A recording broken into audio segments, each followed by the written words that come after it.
ಪದವಿ ಮುಗಿಸಿ ಕೆಲಸಕ್ಕಾಗಿ ಅಲೆಯುವವರ ಸಂಖ್ಯೆ ಲಕ್ಷಾಂತರ. ಆದರೆ ಕೇಂದ್ರ ಸರ್ಕಾರ ಜಾರಿಗೆ ತಂದ ರಾಷ್ಟ್ರೀಯ ಕೌಶಲ್ಯ ಅರ್ಹತಾ ಚೌಕಟ್ಟು ಯೋಜನೆ ಚಿತ್ರದುರ್ಗ ಜಿಲ್ಲೆಯ ಸರ್ಕಾರಿ ಶಾಲಾ ವಿದ್ಯಾರ್ಥಿಗಳ ಪಾಲಿಗೆ ಬದುಕಿನ ಭರವಸೆಯಾಗಿದೆ. ಭಾಷಾ ವಿಷಯಗಳ ಬದಲಾಗಿ ವೃತ್ತಿಪರ ಶಿಕ್ಷಣದ ಮೂಲಕ ಶಾಲಾ ಹಂತದಲ್ಲೇ ಸ್ವಾವಲಂಬನೆ ಪಾಠ ಕಲಿಯುತ್ತಿದ್ದಾರೆ. ಈ ಕುರಿತ ಒಂದು ವರದಿ ಇಲ್ಲಿದೆ.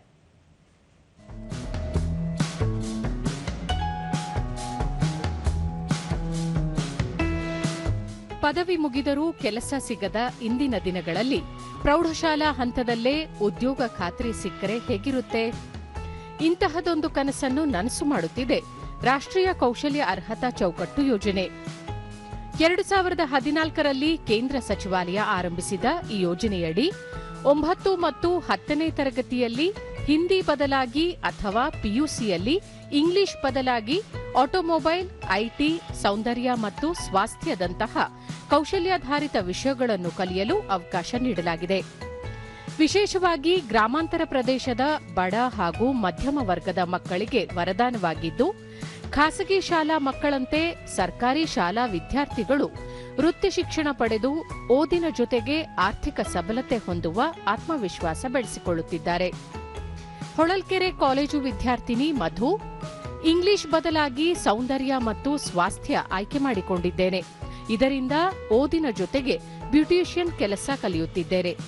ಮುಂದೆ ಸ್ವಂತ ಉದ್ಯೋಗ ಮಾಡಿ ಸ್ವಾವಲಂಬಿಯಾಗಿ ಬದುಕುವ ಭರವಸೆ ಇದೆ ಎಂಬ ವಿಶ್ವಾಸ ವ್ಯಕ್ತಪಡಿಸಿದರು. ನಾನು ಬ್ಯೂಟಿ ಅಂಡ್ ವೆಲ್ನೆಸ್ ನ ಇಂಗ್ಲಿಷ್ ವಿಷಯಕ್ಕೆ ಬದಲಾಗಿ ತಗೊಂಡಿರೋದು. ಈ ಕೋರ್ಸ್ ನನಗೆ ತುಂಬಾನೇ ಹೆಲ್ಪ್ಫುಲ್ ಆಗಿದೆ. ಯಾಕಂದ್ರೆ ಇವಾಗಿನ ಕಾಲದಲ್ಲಿ ತುಂಬಾ ಕಷ್ಟದ ಕಾಲ.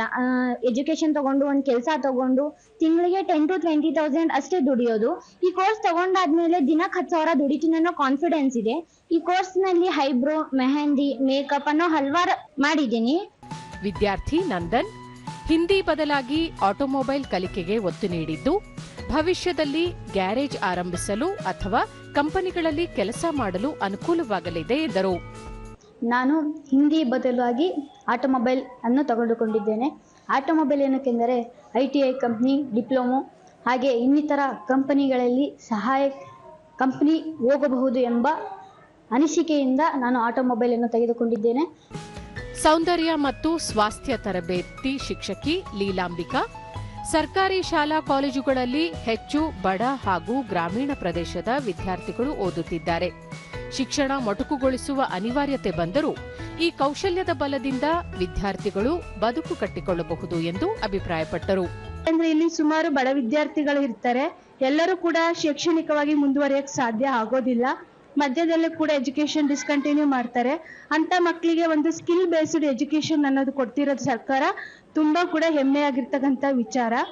ಶೈಕ್ಷಣಿಕವಾಗಿ ಕಲಿಯೋದ್ರ ಜೊತೆಗೂ ಕೂಡ ಅರ್ನಿಂಗ್ ಸಂಪಾದನೆಯನ್ನು ಕೂಡ ಮಾಡ್ತಾ ಇದ್ದಾರೆ. ಆಟೋಮೊಬೈಲ್ ತರಬೇತಿ ಶಿಕ್ಷಕ ಪ್ರಕಾಶ್ ನಾಯಕ್, ಆಟೋಮೊಬೈಲ್ ಕಲಿತರೆ ಮುಂದೆ ITI, ಡಿಪ್ಲೊಮೊ, ಎಂಜಿನಿಯರ್ ಓದಬಹುದು. ಆಟೋಮೊಬೈಲ್ ಕ್ಷೇತ್ರದಲ್ಲಿ ಪ್ರತಿಷ್ಠಿತ ಕಂಪನಿಗಳಲ್ಲಿ ಕೆಲಸ ಮಾಡಬಹುದು ಅಥವಾ ಸ್ವಂತ ಉದ್ಯೋಗ ಆರಂಭ ಮಾಡಲು ಸಹಾಯವಾಗಲಿದೆ ಎಂದರು. ಸೊ ಯಾರಿಗೆ ಕೌಶಲ್ಯ ಅರ್ಹತೆಯಲ್ಲಿ ಇಂಟ್ರೆಸ್ಟ್ ಇದೆಯೋ ಅಥವಾ ಯಾರಿಗೆ ಹಿಂದಿ ಸಬ್ಜೆಕ್ಟ್ ಆಪ್ಷನ್ ಬದಲಿ ಆಟೋಮೊಬೈಲ್ ತಗೋಬಹುದು. ಆಟೋಮೊಬೈಲಿಂದ ಮುಂದೆ ಕ್ಯಾರಿಯಾಗಿ ಅವರು ITI ಮಾಡ್ಬೋದು, ಡಿಪ್ಲೊಮಾ ಮಾಡ್ಬೋದು ಅಥವಾ ಇಂಜಿನಿಯರಿಂಗ್ ಮಾಡ್ಬೋದು. ಅಥವಾ NSK ಪಡೆಯಲ್ಲಿ ಒಂದು 30 days ಇಂದ 40 days ವರೆಗೆ ಇಂಟರ್ನ್ಶಿಪ್ ಸರ್ಟಿಫಿಕೇಟ್ ಕೊಡಿಸ್ತೀವಿ. ಸೊ ಅದ್ರ ಮುಖಾಂತರ ಅವರು ಸರ್ಟಿಫಿಕೇಟ್ ತಗೊಂಡು ಬಚ್ಚನ್ ಗ್ಯಾರೇಜಲ್ಲಿ ಅಥವಾ ಶೋರೂಮಲ್ಲಿ ಓನಾಗಿ ವೃತ್ತಿಯನ್ನು ಪಡೆದುಕೊಳ್ಳುವುದು. NSQF ಜಿಲ್ಲಾ ಸಂಯೋಜಕರಾದ SR ಅಕ್ಷತಾ, ಜಿಲ್ಲೆಯ ಸುಮಾರು 11 ಶಾಲೆಗಳಲ್ಲಿ 800ಕ್ಕೂ ಹೆಚ್ಚು ವಿದ್ಯಾರ್ಥಿಗಳು ಕೌಶಲ್ಯ ಶಿಕ್ಷಣದ ಲಾಭ ಪಡೆಯುತ್ತಿದ್ದಾರೆ. ವರ್ಷದಿಂದ ವರ್ಷಕ್ಕೆ ಈ ಕೋರ್ಸ್ಗಳಿಗೆ ಸೇರುವ ಮಕ್ಕಳ ಬೇಡಿಕೆ ಹೆಚ್ಚಿದೆ. ಕೇವಲ ವಿಷಯಾಧಾರಿತವಲ್ಲದೆ ತಜ್ಞರಿಂದ ಉಪನ್ಯಾಸ ಮತ್ತು ದೊಡ್ಡ ಕಂಪನಿಗಳಿಗೆ ಕ್ಷೇತ್ರ ಕಾರ್ಯದ ಮೂಲಕ ಪ್ರಾಯೋಗಿಕ ಜ್ಞಾನವನ್ನೂ ನೀಡಲಾಗುತ್ತಿದೆ ಎಂದು ತಿಳಿಸಿದರು. ನಮ್ಮಲ್ಲಿ 6 ಸೆಕ್ಟರ್ಸ್ಗಳಿವೆ. IT, ITS, automotive, beauty and wellness, retail ಮತ್ತು ಅಪೆರಲ್ಸ್ ಅಂಡ್ ಹೋಮ್ ಫರ್ನಿಶಿಂಗ್, ಇನ್ನೂ ಒಂದು ಎಲೆಕ್ಟ್ರಾನಿಕ್ಸ್ ಅಂಡ್ ಹಾರ್ಡ್ವೇರು ಅಂತ. ಸೊ ಇದರಲ್ಲಿ ನಮ್ಮದು 9th ಸ್ಟ್ಯಾಂಡರ್ಡ್ ಇಂದ ಶುರು ಆಗಿ 12th ಸ್ಟ್ಯಾಂಡರ್ಡ್ ತನಕ ಇದೆ. ಅಂದರೆ ಅದು ನಮ್ಮದು level 1 to level 4. ನಮಗೆ ಮೊದಲಿಗೆ 25 ಮಕ್ಕಳು ಎನ್ರೋಲ್ಮೆಂಟ್ ಇತ್ತು. ಬಟ್ ಇವಾಗ ಬೇಡಿಕೆ ಜಾಸ್ತಿ ಇರೋದ್ರಿಂದ ನಾವು 40 ತನಕನೂ ಮಕ್ಕಳು ತಗೋತೀವಿ. ಒಟ್ಟಾರೆಯಾಗಿ ಪದವಿ ಮುಗಿಸಿ ಕೆಲಸಕ್ಕೆ ಅಲೆದಾಡುವ ಅಸಂಖ್ಯಾತ ಯುವ ಸಮುದಾಯಕ್ಕೆ ರಾಷ್ಟ್ರೀಯ ಕೌಶಲ್ಯ ಅರ್ಹತಾ ಚೌಕಟ್ಟು ಯೋಜನೆ ಪೂರಕವಾಗಿದೆ.